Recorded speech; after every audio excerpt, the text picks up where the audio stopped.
संघ और उसका राज्य सत्र। भाग 1 अनुच्छेद 1 से 4। भाग 1 के अनुच्छेद 1 से 4 में संघ और उसका राज्य सत्र है।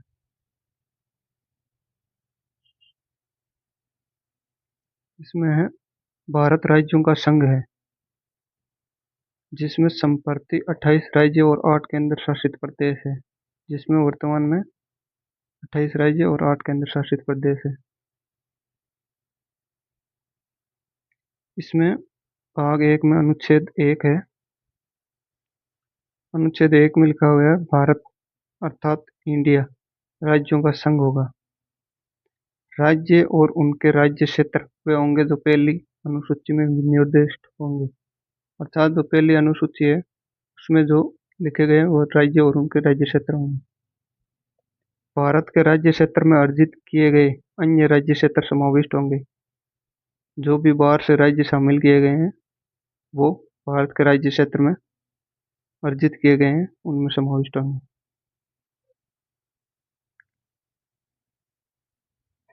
अब है अनुच्छेद संख्या 2। अनुच्छेद संख्या 2 में लिखा गया है भारत की संसद को विधि द्वारा ऐसे निबंधनों और शर्तों पर जो वे ठीक समझे संघ में नए राज्य का प्रवेश या उनकी स्थापना की शक्ति प्रदान की गई है। अर्थात नए राज्य भारत में नए राज्यों का प्रवेश और उनकी स्थापना संसद के द्वारा होगी। जो संसद कानून बनाएगी उनके आधार पर उन कानूनों और शर्तों के अनुसार प्रवेश और स्थापना होगी नए राज्यों की। अनुच्छेद संख्या 3। अनुच्छेद संख्या 3 में लिखा गया नए राज्यों का निर्माण और वर्तमान राज्यों के क्षेत्रों सीमाओं या नामों में परिवर्तन संसद विधि द्वारा कर सकती है।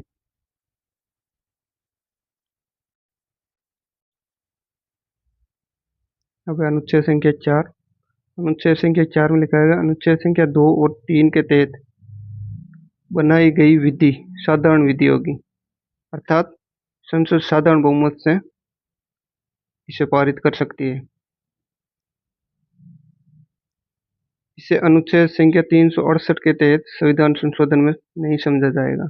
अर्थात जो भी अनुच्छेद संख्या 2 और 3 में जो कानून बनाएगी वो साधारण विधि से माना जाएगा, पारित कर सकती है, साधारण विधि से पारित कर सकती है और वह संविधान संशोधन में नहीं समझा जाएगा 368 के तहत। अब है भाग 2।